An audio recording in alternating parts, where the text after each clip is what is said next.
আসসালামু আলাইকুম everyone, welcome back to my channel. আপনারা সবাই কেমন আছেন? আশা করি আলহামদুলিল্লাহ ভালো আছেন, আমিও ভালো আছি।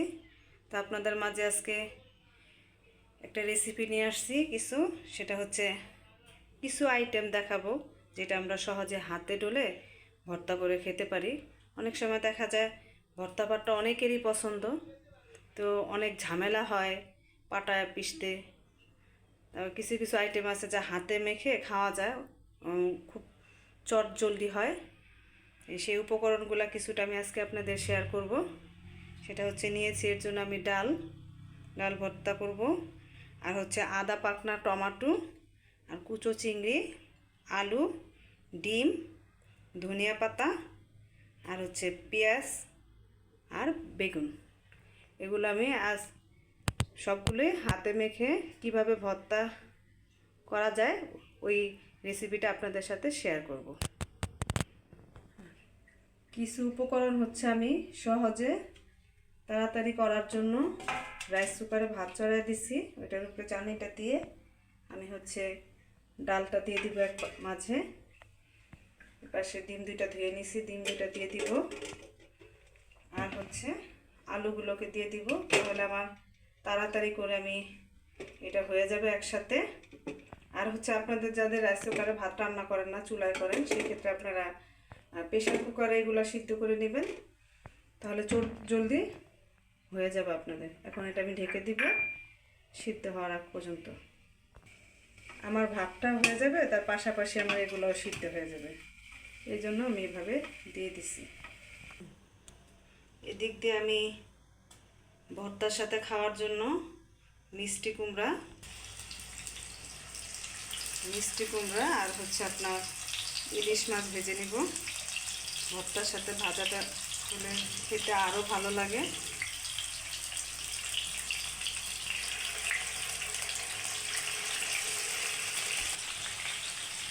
এভাবে করে আমি চটজলদি করার জন্য একসাথে দিয়ে দিয়েছি। অল্প সময় তৈরি করার জন্য। আমি আসে না, অনেক সময় দেখা যায় আমাদের হাতে কম সময় আছে, এখন আমাদের এই জিনিসটা খেতে ইচ্ছে করছে, তখন সেক্ষেত্রে আমি এভাবে করে ফেলি, বুঝছেন। এরপর যে আমি বেগুনগুলো দিয়ে দিচ্ছি তেলে, লো হিটে আমি ঢাকনা দিয়ে ঢেকে এটাকে ভাজবো। আর একটা টিপস হচ্ছে আপনাদের জন্য, যখনই আপনারা বেগুন ভাজবেন তখন লো হিটে দিয়ে ঢেকে দিবেন, তাহলে বেগুনে তেল কম লাগবে। দেখা যায় খোলা থাকলে বেগুনের তেলগুলো দ্রুত চুষে ফেলে, সেক্ষেত্রে বেগুন ভাজতে গেলে অনেক তেলের প্রয়োজন হয়, আর ওটা খেতেও ভালো লাগে না।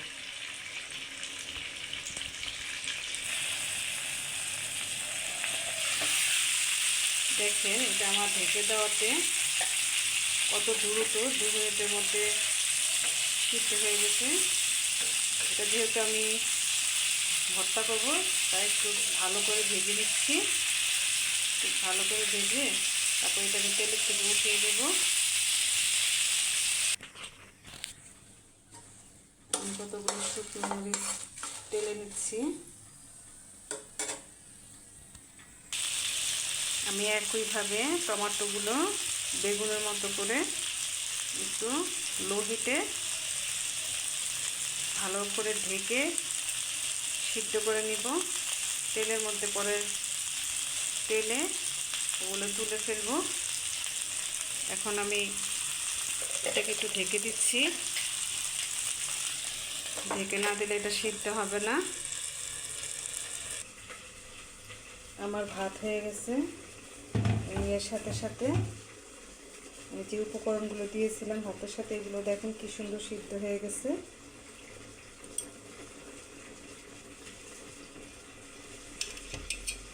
এখন এগুলোকে আমি নামিয়ে ফেলবো। আমি আলু ভর্তার জন্য অল্প কিছু পেঁয়াজ সরিষার তেল দিয়ে হালকা করে ভেজে নিব, যেন পেঁয়াজের কাঁচা গন্ধটা চলে যায়। আমার কাছে ভালো লাগে ভাজা পেঁয়াজ দিয়ে আলু ভর্তাটা করতে। অনেকেই অনেক রকম করে আলু ভর্তাটা করে, যেমন অনেকে কাঁচা পেঁয়াজ দিয়েও করে। তো আমি পেঁয়াজটা একটু হালকা ভেজে নিই সরিষার তেল দিয়ে। এরপর আমি কুচি চিংড়িগুলো হালকা একটু সরিষার তেল দিয়ে তেলে নেব। তেলে এগুলো তুলে নেব। আমি ভর্তার উপকরণগুলো তৈরি করে নিচ্ছি। এখন আমি এক এক করে ভর্তাগুলো হাতে তৈরি করব। এর জন্য আমি একটা বাটিতে আগে থেকেই শুকনো মরিচ নিয়ে নিছি, একটু পরিমাণ মতো লবণ। এটাকে আমি একটু হাত দিয়ে ডলে নেব।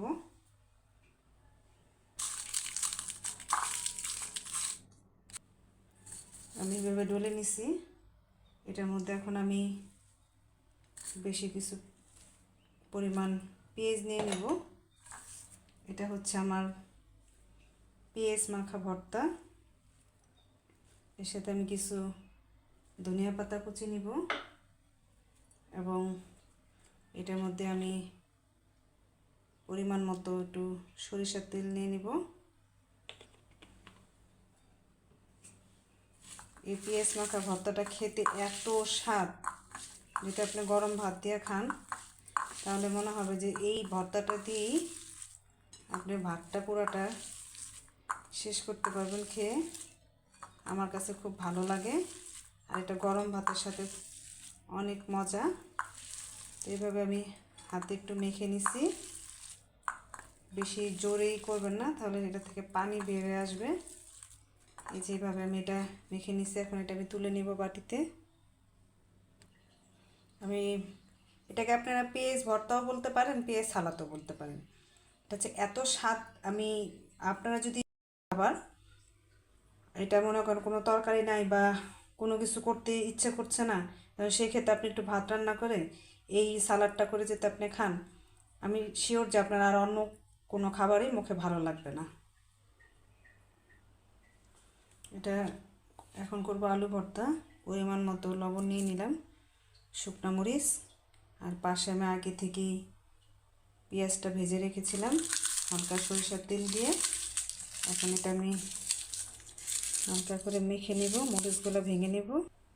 আমি মরিচগুলো ভেঙে নিছি। এখন আমি এই পর্যায়ে আলুগুলো নিয়ে নিব। আলুগুলো নিয়ে ভেঙে নিব, এইভাবে ভেঙে মতে নিব। আমি আলুগুলো ভালো করে মতে নিছি। এখন পরিমাণ মতো কাঁচা সরিষার তেল দিব, আর হচ্ছে ধনিয়া পাতা কুচি দিব। আর নতুন আলু সবসময় গরম গরম মতে নেবেন, আর না হলে দানা দানা হয়ে থাকে। ভালো করে ঠান্ডা হয়ে গেলে ভালো করে এটা করা যায় না, গালানো যায় না। এখন এটা মিশিয়ে পরে আমি এটা তুলে নিব। এর পর্যায়ে আমি দেখাবো ডিম ভর্তা। আমি ঝাল বেশি খাই, এর জন্য আমি সব ভর্তার মধ্যে ঝালটা বেশি নিয়েছি। আপনারা আপনাদের স্বাদ মতো যে যেরকম ঝাল খান ওইভাবেই ঝালটা নেবেন, মরিচটা নেবেন আপনারা।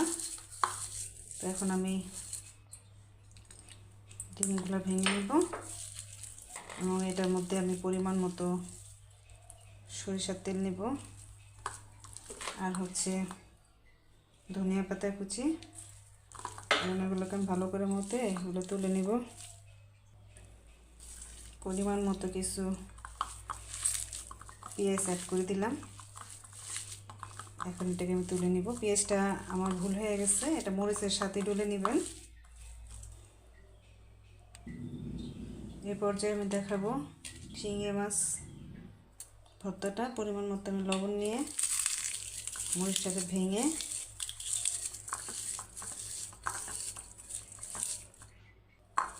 এটা ভালো করে ডলে নিলাম।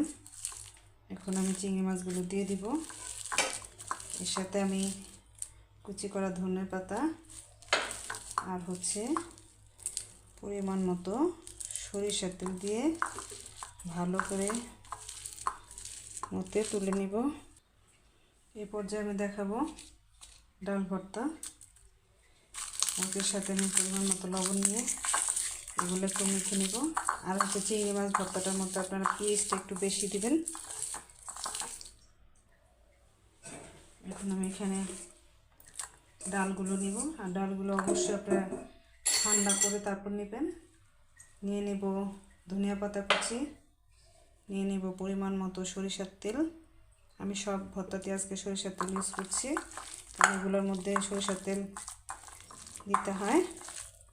এগুলো আমি একটু হালকা করে নেড়ে তুলে নিব, কারণ এগুলো জোর দেওয়া যাবে না। এ পর্যায়ে দেখাবো আমি টমেটো ভর্তা, এটাকে 1.5 গ্রামে টক বাইগুলো বলে। আমি এগুলোকে ভালো করে একটু মতে নিব। একটু মেখে নিয়েছি। এখন এখানে একটু সামান্য একটু সরিষার তেল দিয়ে দিব, আর হচ্ছে ধনিয়া পাতা কুচি। আমি সবগুলো ভর্তার মধ্যে সরিষার তেল এবং ধনিয়া পাতা কুচিটা ব্যবহার করছি।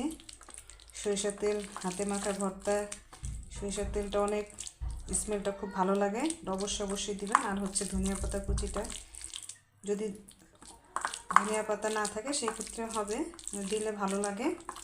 এটা আমি এখন একটু ভালো করে মতে তুলে নিব। এই পর্যায়ে আমি দেখাবো বেগুন। আমি বেগুনে যেহেতু আগে লবণ করেছিলাম, মেখে ভেজে নিচ্ছি, তাই আমি এগুলাকে একটু ভালো করে মতে নেব। এগুলো আমার মাখা হয়ে গেছে। আমি এখন বেগুনগুলো নিয়ে নিব। এর সাথে নিয়ে নিব ধনিয়া পাতা কুচি একটু বেশি পরিমাণে, আর নিয়ে নিব পরিমাণ মতো সরিষার তেল। বেগুন ভর্তা সরিষার তেলটা খুবই ভালো লাগে। এখন এগুলো আমি মেখে তুলে নিব। অবশেষে আমার ভর্তাগুলো করা শেষ হয়েছে। আমি আপনাদের দেখিয়েছি যে কোনটা কিভাবে বানাইছি।